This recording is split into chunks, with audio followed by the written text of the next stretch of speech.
Assalamualaikum warahmatullahi wabarakatuh. Kembali lagi di channel Alam Bayangan, masih membahas cerita misteri dan horor lainnya. Baiklah, kali ini Mimin akan menceritakan sebuah cerita horor, yaitu yang berjudul Kamar Angker Hotel Grand Inna Malioboro. Pada malam ini, Senin 15 November 2021, saya kedapatan menginap di salah satu hotel ternama di Malioboro, yaitu Grand Inna Malioboro, Yogyakarta. Hotel ini merupakan salah satu hotel tertua di kota Yogyakarta dan menyimpan banyak sejarah nasional. Letak hotel ini berada di ujung Jalan Malioboro, sangat strategis dan persis berseberangan dengan stasiun Tugu. Saya berkunjung ke hotel ini bersama rombongan mengendarai mobil pribadi. Setelah hari sebelumnya menginap di Hotel Sunan Solo, memasuki ballroom hotel, tak ada kesan mistis terkait hotel yang direferensikan salah satu seorang sahabat asal Bekasi itu. Saya dan teman-teman pun nyaman, karena selain terbilang mewah, biayanya penginapan juga ditanggung seseorang.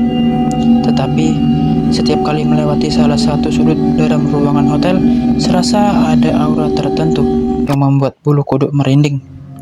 Terkadang saya melihat ada sekelebat bayangan lewat di belakang punggung, dan tak jarang juga saya melihat seseorang seperti yang berbayang. Usut punya usut, rupanya ada beberapa kamar sudut dan kamar yang dipandang istimewa karena keangkerannya. Kamar istimewa itu berada di kamar nomor 291, terletak persis di ujung lantai 2, dinamakan Sudirman Suite. Hotel Grand Inna Malioboro pernah menjadi bagian perjalanan sejarah bangsa Indonesia. Hotel yang berada di Jalan Malioboro ini pernah menjadi kantor Panglima Besar, yaitu Jenderal Sudirman, ketika memimpin pasukan Indonesia mempertahankan kemerdekaan Indonesia. Diceritakan eksekutif host kamar Sudirman Suite sekitar tahun 1949 itu memang menjadi kantor sang jenderal. Bahkan selepas sang jenderal tak ada,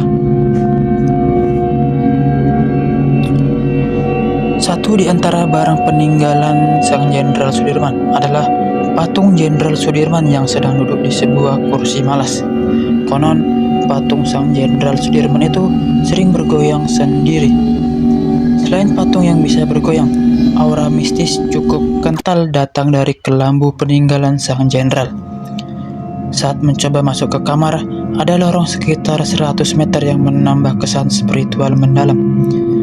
Di dinding lorong terpasang foto asli sang jenderal, hadiah dari keluarga. Ada juga foto bangunan Hotel Grand Inna Malioboro zaman dulu sebelum direnovasi.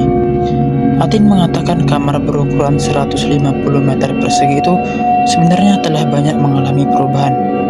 Interiornya pun sudah diganti dan tak ada lagi kesan mistis. Begitu juga perabotan yang digunakan sudah diganti baru dan mengikuti gaya properti masa kini.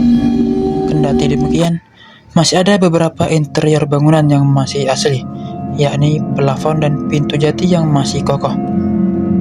Ditambahkan Atin, kamar yang dilengkapi 2 kamar tidur, dapur pribadi, ruang tamu dan ruang makan itu juga sering dipergunakan sebagai tempat menginap para tokoh berpengaruh di Indonesia zaman dulu.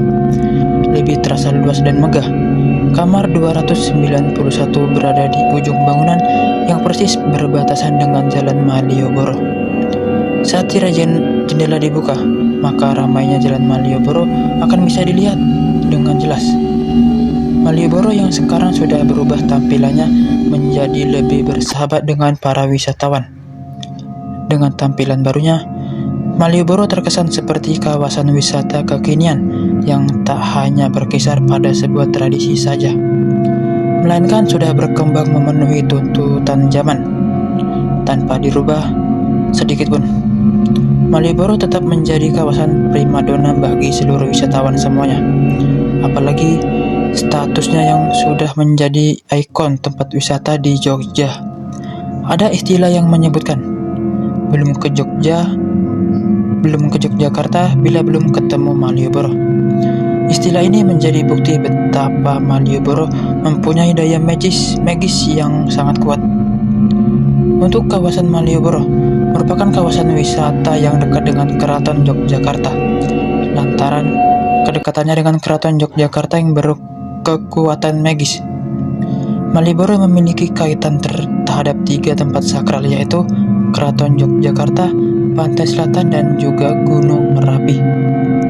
Nama Malioboro itu sendiri diambil dari bahasa Sanskerta yang memiliki arti karangan bunga.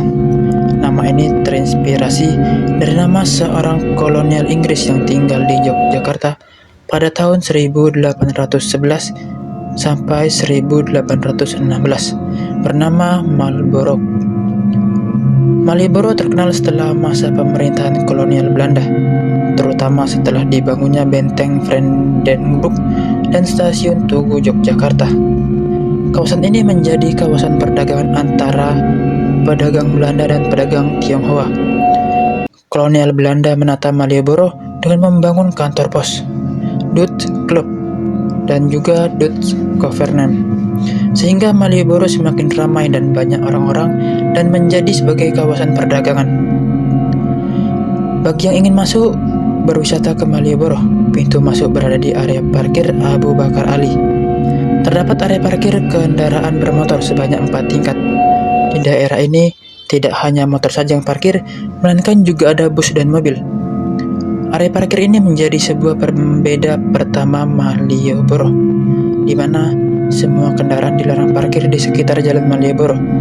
Berjalan meninggalkan area parkir Abu Bakar Ali, wisatawan akan disuguhkan kawasan pedestrian dengan tempat duduk yang instagramable. Tempat duduk ini dan kawasan pejalan kaki dibangun untuk memenuhi kebutuhan masyarakat akan Jalan Malioboro itu. Becak dan delman masih setia berjajar di kawasan ini. Mereka seakan enggan untuk pergi dan menjadi sebuah wahana wisata yang baru bagi wisatawan yang ingin merasakan bagaimana rasanya naik delman, berkeliling Malioboro, atau mau diantar menuju ke keraton. Kami pun mengelilingi Jalan Malioboro dan Keraton Yogyakarta menggunakan becak bermesin motor. Oke, sekian dari kisah ini. Bagi teman-teman yang sudah pernah menginap di Hotel Grand Ina Yogyakarta, silakan tinggalkan pesan di kolom komentar. Dan apa tanggapan kalian mengenai hotel ini? Sekian dari Mimin. Terima kasih. See you next time. Selamat berjumpa kembali.